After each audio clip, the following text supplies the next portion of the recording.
the way we educate our children today really has to reflect the fluidity of our world. What I might learn today at university might be already completely obsolete, in a few years' time.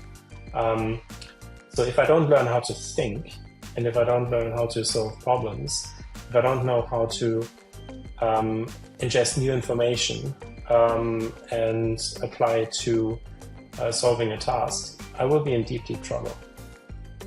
In Youth We Trust sits down with successful entrepreneurs, business leaders, educators, and others from around the world.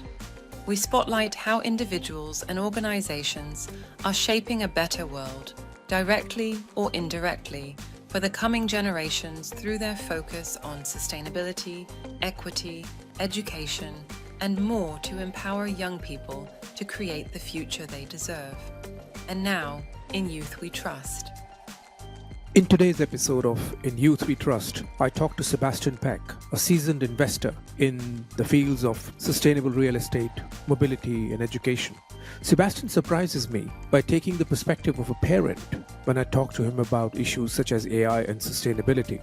He also worries about education beginning to look like a car crash in advanced economies such as the UK and Germany and it being neglected, but also candidly acknowledges that industry needs to play a far greater role in empowering young people for the future.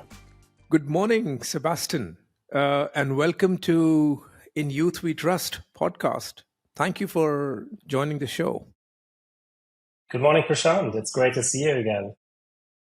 Yes, absolutely. I mean, we go back a long way, and I'm just very excited to have you on the show here because of the work that you've done in so many different areas that we care about, from sustainability to technology to education and lots more. So should we just dive straight into it? Yeah, let's do it. Cool. Okay, so look, you know that Lumi runs quests where we are exposing young people to the greatest problems that businesses or society faces, and then get them to come up with tangible solutions, etc. But if I can go back to your younger self, is there a quest that you would have loved to be on? Yeah, it's sort of it's a really interesting question, right? Hindsight is a wonderful thing. If you go back to your past, I grew up in a world that was much more static than the world we live in today, right? Everything around that feels like it's in constant flux. If I look back to my youth, my quest would have been to get a degree, enter a solid career path. And I didn't really think very much beyond it. There wasn't really a notion of, what do I want? What do I really care about? It was much more a question of what is expected of me. And I think this is, for me, an absolutely critical shift that has happened. And when I look at the young generation now, I don't think people necessarily ask first what is expected of me. It's much more a question of what do I want out of life? What am I good at? What's there for me to take? And I think that's a big mind shift. Now, when you think about the quest and the structure, the narrative structure of a quest, the quest is always about obviously overcoming a challenge. It's about helpers and people who support you. If you think about, Lord of the Rings, the Fellowship of the Ring, and the quest that that fellowship has to overcome. It's not just a story of one person meeting a goal. It's very much about, how the people you surround yourself with support you in achieving the goal of your quest. And I think that is also something I see in the young generation that has become much more part of their thinking. It's not about you as an individual, it's about your network. And of course, they have the tools today to cultivate that network, exchange information, help each other in their career progression. And so when I look back, that information, that network really wasn't available. There were no blog posts, there were no YouTube videos, there were no how to do things. So I think this generation has a massive privilege in the sense that all the information to find your path is out there. All the people who can help you in your quest to find your path and to achieve your personal goals can help you. But of course, it also means nothing is predetermined. You have to take initiative. You really have to be proactive. You have to build relationships. Yeah, I mean, you talk about your time, which is like it's very similar to when I was growing up back in India. But was there a problem around you that you saw that you wanted to get involved with? I mean, it's not necessarily the case, but to be honest, no. I mean, I was very privileged to grow up in Germany in the sort of 1980s and early 90s, and I think the biggest thing that happened in the early stages of my sort of youth was really the fall of the Iron Curtain, which of course was momentous from a political perspective, and of course I was able to observe what was happening. At the time I was 14, 15, so still relatively young, and of course watched with huge fascination as that sort of post-war order broke down. But beyond that, I lived in a sort of society of relative affluence, of relative order. You didn't have the sense of chaos, but you also didn't have the visibility. I think this is really, really important. But at the end of the day, your sort of horizon was limited by the experiences you made. You didn't have that sort of extension of your experiential horizon that you have with the world of social media, the online world today. Yeah, and now if you look at today, the young people's lives are entirely different, right?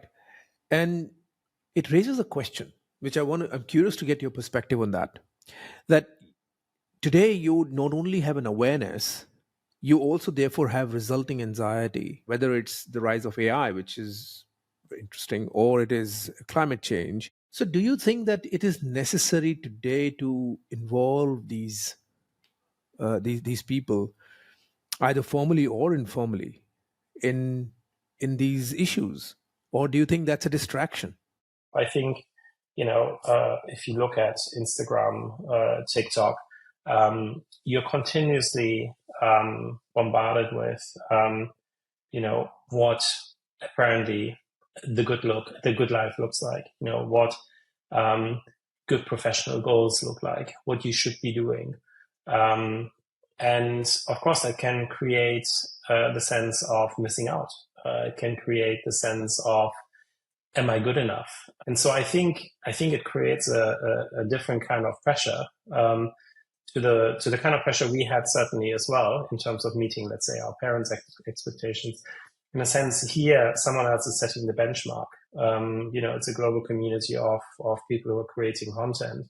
That content finds its way to you, and of course it finds a way to kind of structure your perception about yourself and what you should be aspiring to, and depending on your ability to take a step back and really evaluate, is this really what I should be doing? Is this what I'm seeing real, or is it just something that is designed to trigger an emotional response from me? I think if you're able to reflect and step back, I think you might make different choices. By the way, there's empirical evidence, right? I mean, there's some really, really strong research out now. If you look at the levels of happiness in teenagers and in particular girls, it's really nosedived over the last decade or so, and that is quite worrying. That is very true. Yeah. Well, as a father of an 18-year-old, I've been through that journey firsthand. I would say you're luckier in some respect because you've had the first cohort of parents like me who have learned their lessons. And I think this is an interesting point because technology, like now the rise of AI. I mean, we did a white paper on that where we said, look, it's important to educate young people about AI, because and also parents about AI, because if we don't, we're going to end up repeating the entire cycle of what has happened with social media, right? And 10 years later, we'll realize, oh my goodness me, we should have actually educated society about these technologies. How do we do that? Yeah, I think it's a very topical theme. You look at the blow up at OpenAI, and you suddenly realize that there's technology in hands of people who can't even manage to create a governance structure that's really proportionate to the impact that technology is going to have on the world, and that is a little bit frightening. I'm a technologist and someone who is very optimistic about progress. I'm also a historian by training. I think it's futile, but I also think it's really, really important when a new technology emerges to understand it, to shape it, to participate in it, and to make sure it does more good than harm. That's really, really important. And AI is clearly a really, really important technology that is going to have a tremendous impact on our economy. The good ways in which that is going to happen is certainly, massive increases in productivity. A lot of, relatively menial tasks will be automated. And this is something that humanity has been dreaming about. There's a German mathematician, Leibniz, who wrote about this, 300-400 years ago. I'm also not someone who necessarily believes that everything is a zero-sum game. So of course, automation and artificial intelligence will invariably result in certain jobs disappearing and never coming back. But if you walk into a factory today, in a sort of normal manufacturing company, you typically don't tend to see a lot of people on the shop floor. That doesn't mean that we have a problem with employment. If anything, we have a massive shortage in many parts of the world of qualified personnel, because as technology transforms the economy, new skills are required, and new tasks need to be done. And so, it is an ever changing, but also progressing cycle of new technology transforming our economy and that opening up new opportunities. This episode is brought to you by Lumi.Network. We're on a mission to help the next generation prepare to take on the world. Our AI-augmented platform runs quests that help 10 to 25-year-olds shape their future by developing AI, entrepreneurship, and design thinking skills to solve the most pressing business and social issues. If you or your organization wants to impact the next generation positively, we'd love to talk to you. To learn more, visit Lumi.Network. You've done a lot of work in education. Now you're heavily involved in all kinds of issues around sustainability. We met at COP28 very recently. So how are you yourselves contributing to solving some of these issues for the next generation? Yeah. So I'm obviously in the moment very much focused on my daughter, who's 10 years old and who's going through that journey. So in that sense, in my life, there's a huge emphasis at the moment on getting things right for her. The way we educate our children today really has to reflect the fluidity of our world. What I might learn today at university might be already completely obsolete, in a few years' time. So if I don't learn how to think and if I don't learn how to solve problems, if I don't know how to ingest new information and apply it to solving a task, I will be in deep, deep trouble. That's right. Yeah. And so it's so interesting that you, when I asked the question, you went straight into the shoes of being a parent. So let's now put you into the shoes of being the professional. So how are you shaping the future for this coming generation through your work right now? Yeah, for sure. So I'm occupying a very sort of privileged and fortunate situation in the ecosystem I'm a part of, which is the world of the built environment. So buildings, infrastructure, as well as manufacturing. So producing things, churning out industrial goods. And there are two big challenges that will also have an impact on how this next generation is going to live. One is decarbonizing our economy, which is all about making sure you find ways to mitigate climate change. And we have a relatively broad investment portfolio of different solutions that are trying to accomplish that task. To give you an example, there are three materials which are responsible for approximately 25% of CO2 emissions. That's cement, steel, and aluminium. And we've been making investments to decarbonize those hard to abate materials. And if we succeed, that will make a huge difference on our ability to reduce emissions. And that will have obviously a tangible impact on the world. And I'm sorry to drop back to my parental mindset, but my daughter will live in, and of course her generation will live in. So I'm also indirectly having an impact on, how the next generations are going to experience their workplace, how they're going to experience professional growth. So the way we operate and what we do has certainly quite a tangible impact on how future generations will fare. Yeah, and are you directly involving young people in some way through your portfolio or in through your investments? So not in the sense.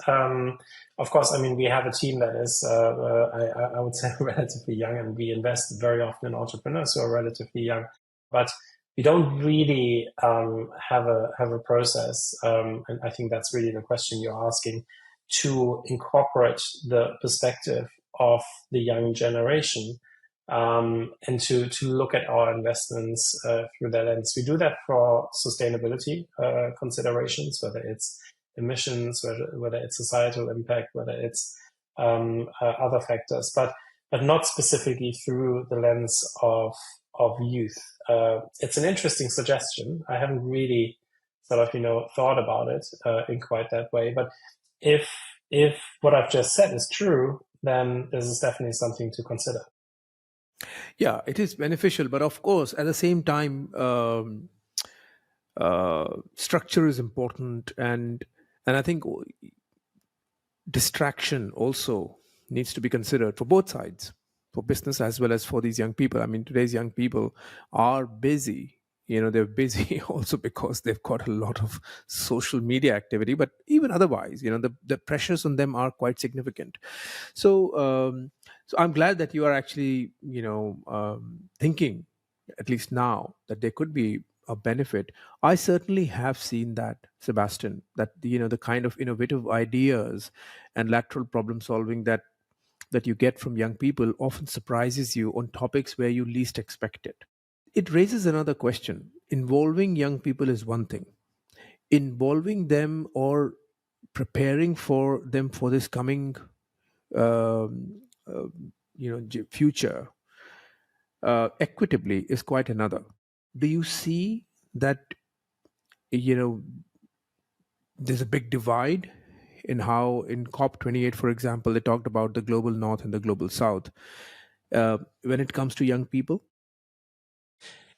Yeah, for sure. I mean, it's completely apparent that young people very often start from very, very different places in life. And that isn't only true when you think about the sort of classical, global South versus global North divide. I think that's even true within regions like Europe and even within countries. You've lived in the UK.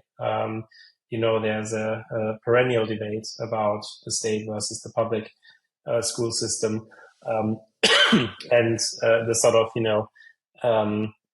chances or lack thereof being participated in one or the other brings with it. And I think that is a massive problem. If you look at some of the Scandinavian countries, they seem to have, of all countries, done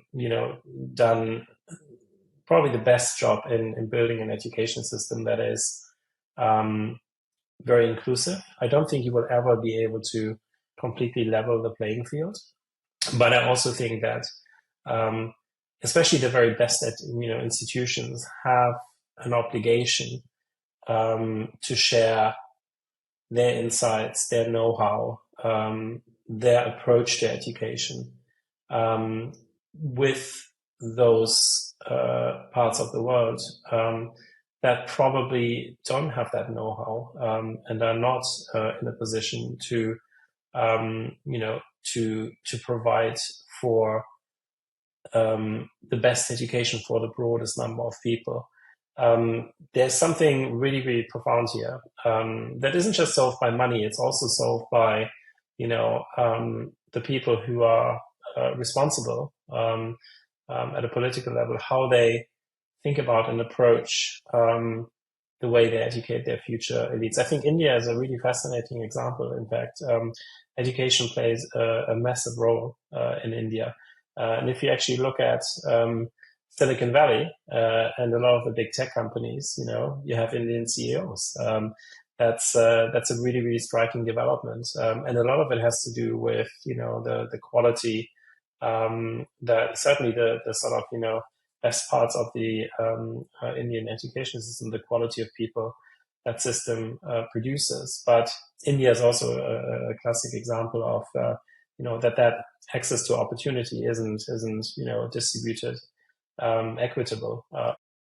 It's interesting, and do you see a greater need for government, industry, and academia to come together? Now we talk about it, but I really haven't seen this. What do you think about that? How can we, or you, people like you, support this? Yeah, I think that's a completely fair comment. Just a very specific example. I was actually thinking about asking Francisca whether I should give a talk about COP28 at her school, the experiences I made, or whether I should talk to a class about the job I do and why it matters. I think the more fundamental challenge, and I give you a really great example, is that education needs to be first in people's mindset. And a great example where you see where that has completely sort of, gone wrong is Germany. Germany is one of the most affluent countries in the world. It's got one of the most powerful economies of the world. It has an absolutely terrible education system that is regularly among the worst performers. The reason that is, it's because it's completely underinvested. The resources that should be made available are simply not made available. When you look at how the German education system coped during COVID, the inability to basically use digital technology to quickly spin up virtual classrooms and to sort of minimize the disruption from the pandemic. You look at England. England has some of the world's finest schools. Whether it's Eton, Harrow, Winchester, you name it.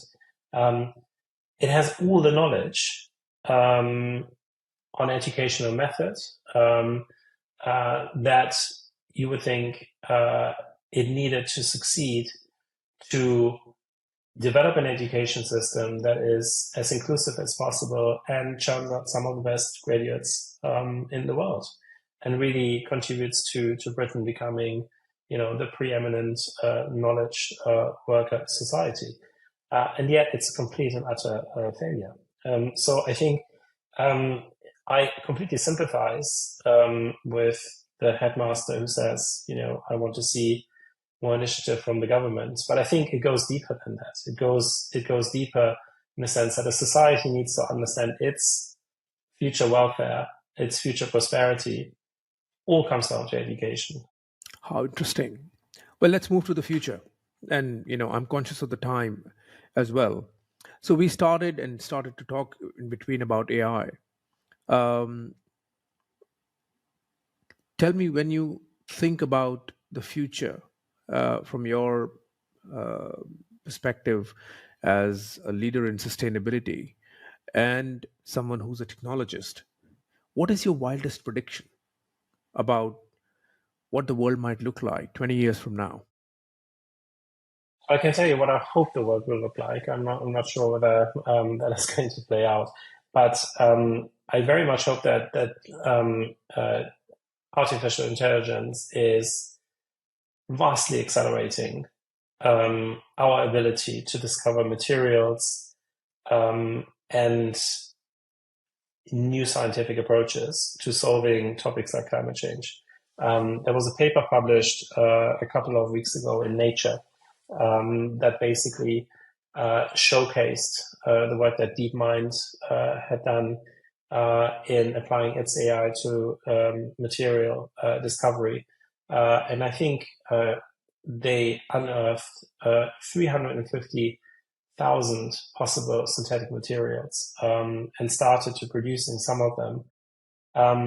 I'm also worried that our society will continue to bifurcate, that we will have a elite which is sufficiently educated and sufficiently affluent to reap all the benefits of those new technologies. But I also worry that this technology will produce societies and strata within society that are really suffering at the hand of this technology in ways that either involve them being controlled, being completely transparent, being manipulated into making choices they probably would otherwise not have made. And I think that is something that I find deeply worrying. We see some of the sort of precursors of this today. We talked about social media. So I think there is a very, very dark side that technology enables authoritarianism. You combine this with a very volatile political environment in which we live today, and the ability to undermine and hollow out democratic institutions and democratic controls. Yeah, well, so you've kind of taken me through a journey of being a conscious parent, a conscious investor, someone who actually now is not only concerned but also at the same time contributing to making the world a bit better. Look, it's been a joy, Sebastian, to talk to you and to get to hear about your experiences. A bit more personal in some cases, but thank you, and all the very best in your journey to try and kind of, first of all, involve young people in what you're doing, and to actually also shape the built environment, which is contributing to 40% of global emissions. Absolutely. Thank you very much, Prashant, for having me. It was a really, really great conversation. And thank you for making me think about these topics as well. Thanks for listening. If you found this conversation valuable, please leave a review wherever you listen to your podcasts. If you have a story or someone you know does, please recommend them to us by email at hello@lumi.network. We'll see you next time on In Youth We Trust.